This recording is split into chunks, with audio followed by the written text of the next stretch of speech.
So ಗಳಿಗೆಗೊಮ್ಮೆ ಬಣ್ಣ ಬದಲಿಸುವ tempt ಸಂಸದ. ಟೆಂಪ್ಟ್ ಅಂದರೆ ಪ್ರೊವೊಕೇಷನಿಗೆ ಒಳಗಾಗೋದು ಅಥವಾ ಪ್ರಚೋದನೆಗೆ ಒಳಗಾಗೋದು ಅಂಥೇಳಿ.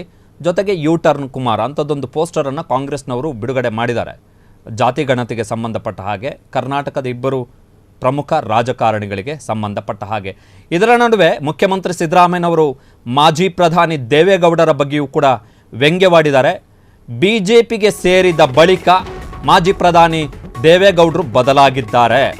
ಬಿಜೆಪಿಗೆ ಸೇರುವ ಮೊದಲು ದೇವೇಗೌಡರು ನರೇಂದ್ರ ಮೋದಿ ಅವರ ಬಗ್ಗೆ ಏನು ಮಾತಾಡ್ತಾ ಇದ್ರು, ಬಿಜೆಪಿಗೆ ಸೇರಿದ ಬಳಿಕ ನರೇಂದ್ರ ಮೋದಿ ಅವರ ಬಗ್ಗೆ ದೇವೇಗೌಡರು ಏನು ಮಾತಾಡ್ತಿದ್ದಾರೆ ಅಂತೇಳಿ ಮುಖ್ಯಮಂತ್ರಿ ಸಿದ್ದರಾಮಯ್ಯನವರು ಪ್ರಶ್ನೆಯನ್ನ ಮಾಡಿದ್ದಾರೆ. ಹಾವೇರಿ ಜಿಲ್ಲೆಯ ಹಾನಗಲ್ ತಾಲೂಕಿನಲ್ಲಿ ಇಬ್ಬಗೆಯ ನೀತಿ, ಡಬಲ್ ಸ್ಟ್ಯಾಂಡರ್ಡ್. ದೇವೇಗೌಡರ ಡಬಲ್ ಸ್ಟ್ಯಾಂಡರ್ಡ್, ಇಬ್ಬಗೆಯ ನೀತಿ, ಅದು ಎಲ್ಲ ವಿಚಾರಕ್ಕೆ ಸಂಬಂಧಪಟ್ಟ ಹಾಗೆ. ಪಾಕಿಸ್ತಾನ ಇರಬಹುದು, ಜಾತಿ ಗಣತಿ ಇರಬಹುದು, ಕೇಂದ್ರ ಮತ್ತು ರಾಜ್ಯಗಳ ತೆರಿಗೆ ಹಂಚಿಕೆ ಇರಬಹುದು, ಜಲ ಸಮಸ್ಯೆಗಳಿರ್ಬೋದು, ಎಲ್ಲ ವಿಚಾರಗಳಲ್ಲೂ ಕೂಡ 2023 ಸೆಪ್ಟೆಂಬರ್ನಿಂದ ದೇವೇಗೌಡರು ಬದಲಾಗಿದ್ದಾರೆ. 2023 ಸೆಪ್ಟೆಂಬರ್ನಲ್ಲಿ ಬಿಜೆಪಿ ಮತ್ತು JDSನ ಮೈತ್ರಿ ಅಧಿಕೃತವಾಗಿ ಘೋಷಣೆ ಆಯಿತು ಲೋಕಸಭಾ ಚುನಾವಣೆಗೂ ಮುನ್ನ. ಸೊ ಅದಾದ ಬಳಿಕ ದೇವೇಗೌಡರ ರಾಜ್ಯಸಭಾ ಭಾಷಣಗಳನ್ನು ಗಮನಿಸಿದ್ರೆ ಆ ಆವೇಶ ಏನಿತ್ತು ಅದು ಆರಂಭದಲ್ಲಿ ಇರಲಿಲ್ಲ, ಅವರು BJPಯ ಜೊತೆಗೆ ಮೈತ್ರಿ ಮಾಡಿಕೊಳ್ಳುವಂಥ ಸಂದರ್ಭದಲ್ಲಿ. ಬಟ್ ಅದಾದ ಬಳಿಕ ದೇವೇಗೌಡರು ಸಂಪೂರ್ಣವಾಗಿ ತಮ್ಮ ಮೇಲ್ಮನೆಯ ಭಾಷಣವನ್ನು, ರಾಜ್ಯಸಭೆಯ ಭಾಷಣವನ್ನು ಮೋದಿಯವರ ಗುಣಗಾನ, ಮೋದಿಯವರ ಹೊಗಳಿಕೆ, ಮೋದಿಯವರ ಪ್ರಶಂಸೆಗೆ ಮೀಸಲಿಟ್ಟಂತಿದೆ. ಸೊ ಅದರ ಬಗ್ಗೆ ಮುಖ್ಯಮಂತ್ರಿಗಳು ಇವತ್ತು ಮಾತನಾಡಿದ್ದಾರೆ.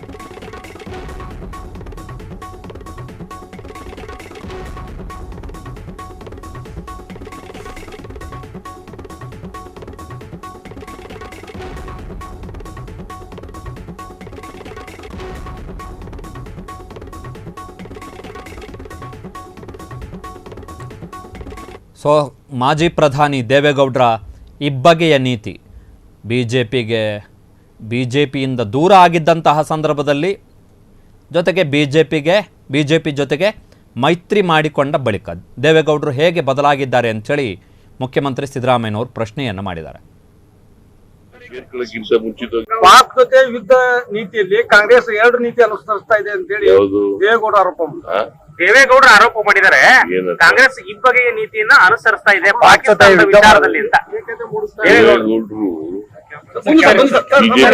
ಸೇರ್ಕೊಳ್ಳೋಕ್ಕಿಂತ ಮುಂಚಿತವಾಗಿ ನರೇಂದ್ರ ಮೋದಿ ಅವ್ರ ಬಗ್ಗೆ ಏನ್ ಮಾತಾಡ್ತಾ ಇದ್ರು, ಕೇಂದ್ರ ಸರ್ಕಾರದ ಬಗ್ಗೆ ಏನ್ ಮಾತಾಡ್ತಾ ಇದ್ರು, ಈಗೇನ್ ಮಾತಾಡ್ತಾ ಇದ್ದಾರೆ, ಇಬ್ಬರಿ ನೀತಿ ಯಾರಿಗಿರೋದು? ದೇವೇಗೌಡರು ಪಾಕ್ ಜೊತೆ ಯುದ್ಧ ನೀತಿಯಲ್ಲಿ ಕಾಂಗ್ರೆಸ್ 2 ನೀತಿ ಅನುಸರಿಸ್ತಾ ಇದೆ ಅಂತ ಹೇಳಿ ದೇವೇಗೌಡರು ಆರೋಪ ಮಾಡಿದ್ದಾರೆ. ಕಾಂಗ್ರೆಸ್ ಇಬ್ಬಗೆಯ ನೀತಿಯನ್ನ ಅನುಸರಿಸ್ತಾ ಇದೆ ಪಾಕಿಸ್ತಾನದ ವಿಚಾರದಲ್ಲಿ ಅಂತ. ದೇವೇಗೌಡರು ಸೇರ್ಕೊಳ್ಳೋಕ್ಕಿಂತ ಮುಂಚಿತವಾಗಿ ನರೇಂದ್ರ ಮೋದಿ ಅವ್ರ ಬಗ್ಗೆ ಏನ್ ಮಾತಾಡ್ತಾ ಇದ್ರು, ಕೇಂದ್ರ ಸರ್ಕಾರದ ಬಗ್ಗೆ ಏನ್ ಮಾತಾಡ್ತಾ ಇದ್ರು, ಈಗೇನ್ ಮಾತಾಡ್ತಾ ಇದ್ದಾರೆ, ಇಬ್ಬರಿ ನೀತಿ ಯಾರಿಗಿರೋದು? ದೇವೇಗೌಡರು ಪಾಕ್ ಜೊತೆ ಯುದ್ಧ ನೀತಿಯಲ್ಲಿ ಕಾಂಗ್ರೆಸ್ 2 ನೀತಿ ಅನುಸರಿಸ್ತಾ ಇದೆ ಅಂತ ಹೇಳಿ ದೇವೇಗೌಡರು ಆರೋಪ ಮಾಡಿದ್ದಾರೆ. ಕಾಂಗ್ರೆಸ್ ಇಬ್ಬಗೆಯ ನೀತಿಯನ್ನ ಅನುಸರಿಸ್ತಾ ಇದೆ ಪಾಕಿಸ್ತಾನದ ವಿಚಾರದಲ್ಲಿ ಅಂತ. ಸೇರ್ಕೊಳ್ಳೋಕ್ಕಿಂತ ಮುಂಚಿತವಾಗಿ ನರೇಂದ್ರ ಮೋದಿ ಅವ್ರ ಬಗ್ಗೆ ಏನ್ ಮಾತಾಡ್ತಾ ಇದ್ರು, ಕೇಂದ್ರ ಸರ್ಕಾರದ ಬಗ್ಗೆ ಏನ್ ಮಾತಾಡ್ತಾ ಇದ್ರು, ಈಗೇನ್ ಮಾತಾಡ್ತಾ ಇದ್ದಾರೆ, ಇಬ್ಬರಿ ನೀತಿ ಯಾರಿಗಿರೋದು? ದೇವೇಗೌಡರು. ಸೊ ದೇವೇಗೌಡರ ಬಗ್ಗೆ ಮಾನ್ಯ ಮುಖ್ಯಮಂತ್ರಿ ಸಿದ್ದರಾಮಯ್ಯನವರು ಪ್ರಶ್ನೆಯನ್ನು ಮಾಡಿದ್ದಾರೆ. ದೇವೇಗೌಡರ ಇಬ್ಬಗೆಯ ನೀತಿಯ ಬಗ್ಗೆ. ದೇವೇಗೌಡರು ಕಾಂಗ್ರೆಸ್ನ ವಿರುದ್ಧ ಅಟ್ಯಾಕ್ ಮಾಡಿದರು. ಪಾಕಿಸ್ತಾನದ ವಿಚಾರದಲ್ಲಿ ಕಾಂಗ್ರೆಸ್ನವರು ಇಬ್ಬಗೆಯ ನೀತಿಯನ್ನು ಅನುಸರಿಸ್ತಾ ಇದ್ದಾರೆ ಅಂಥೇಳಿ. ಸೊ ಸಿದ್ದರಾಮಯ್ಯನವರು ಮರುಪ್ರಶ್ನೆಯನ್ನು ಕೇಳಿದ್ದಾರೆ. ಏನು ಅಂತ ಹೇಳಿದ್ರೆ, BJPಯ ಜೊತೆಗೆ ಮೈತ್ರಿಯನ್ನು ಮಾಡ್ಕೊಳ್ಳೋದಕ್ಕಿಂತ ಮುಂಚೆ ದೇವೇಗೌಡರು ಏನು ಹೇಳ್ತಾ ಇದ್ರು ನರೇಂದ್ರ ಮೋದಿಯವರ ಬಗ್ಗೆ, ಈಗ ನರೇಂದ್ರ ಮೋದಿಯವರ ಬಗ್ಗೆ ದೇವೇಗೌಡರು ಏನು ಹೇಳ್ತಾ ಇದ್ದಾರೆ ಅಂತೇಳಿ. ನೀವು 2023 ವಿಧಾನಸಭಾ ಚುನಾವಣೆಯವರೆಗಿನ JDSನ ನಾಯಕರ ಭಾಷಣಗಳನ್ನು ಗಮನಿಸಿದ್ರೆ, ಅದು ಮಾಜಿ ಪ್ರಧಾನಿ HD ದೇವೇಗೌಡ ಒಳಗೊಂಡು ಮಾಜಿ ಮುಖ್ಯಮಂತ್ರಿ ಈಗ ಕೇಂದ್ರ ಸಚಿವರಾಗಿರುವಂತಹ HD ಕುಮಾರಸ್ವಾಮಿ, ಜೊತೆಗೆ JDSನ ಯುವ ಘಟಕದ ರಾಜ್ಯಾಧ್ಯಕ್ಷ ನಿಖಿಲ್ ಕುಮಾರಸ್ವಾಮಿ ಅವರ ಭಾಷಣಗಳನ್ನು ನೀವು ಒಂದು ಸಲ ತೆಗೆದು ನೋಡಿದ್ರೆ ಟಿಲ್ 2023 2023 ವಿಧಾನಸಭಾ ಚುನಾವಣೆ ಮುಗಿಯುವವರೆಗೆ ನರೇಂದ್ರ ಮೋದಿಯವರನ್ನು ನಂಬಲೇಬೇಡಿ ಅಂತ ಹೇಳ್ತಾರೆ ಕುಮಾರಸ್ವಾಮಿ ಮತ್ತು ನಿಖಿಲ್ ಕುಮಾರಸ್ವಾಮಿ. ನಂಬಲೇಬೇಡಿ ನೀವು ಅಂಥೇಳಿ. ಅದರಲ್ಲೂ ವಿಶೇಷವಾಗಿ ಸೈನಿಕರ ವಿಚಾರ ಬಂದಂತಹ ಸಂದರ್ಭದಲ್ಲಿ ಕುಮಾರಸ್ವಾಮಿ ಅವರು ನೇರವಾಗಿ ನರೇಂದ್ರ ಮೋದಿಯವರನ್ನೇ ಪ್ರಶ್ನೆ ಮಾಡ್ತಾರೆ, ಇವರಿಂದ ದೇಶ ರಕ್ಷಣೆ ಮಾಡೋಕ್ಕಾಗಲ್ಲ ಅಂತೇಳಿ. ಇದೇ ಕುಮಾರಸ್ವಾಮಿ ಅವರು, ಬೇರೆ ಯಾರೂ ಅಲ್ಲ. ಇವೆಲ್ಲ ಏನೊಂದು 30-40 ವರ್ಷಗಳ ಹಿಂದೆ ಆದಂತಹ ಘಟನೆಗಳಲ್ಲ ಅಥವಾ ಹೇಳಿಕೆಗಳಲ್ಲ, ರೀಸೆಂಟಾಗಿ ಆಗಿರುವಂಥದ್ದು 2-3 ವರ್ಷಗಳ ಹಿಂದಿನ ಹೇಳಿಕೆಗಳು ಇವೆಲ್ಲವೂ ಕೂಡ. ಟಿಲ್ 2023 ರಿಸಲ್ಟ್ ಬರುವವರೆಗೆ, ಮೇ 13ನೇ ತಾರೀಕೇನು ರಿಸಲ್ಟ್ ಅನೌನ್ಸ್ ಆಯಿತು, ಆ ರಿಸಲ್ಟ್ ಬರುವವರೆಗೂ ಕೂಡ ಕರ್ನಾಟಕದಲ್ಲಿ JDSನ ನಾಯಕರು ಸಂಪೂರ್ಣವಾಗಿ BJPಯ ವಿರುದ್ಧ, ಅದರಲ್ಲೂ ವಿಶೇಷವಾಗಿ ನರೇಂದ್ರ ಮೋದಿಯವರ ವಿರುದ್ಧ ಇದ್ದರು.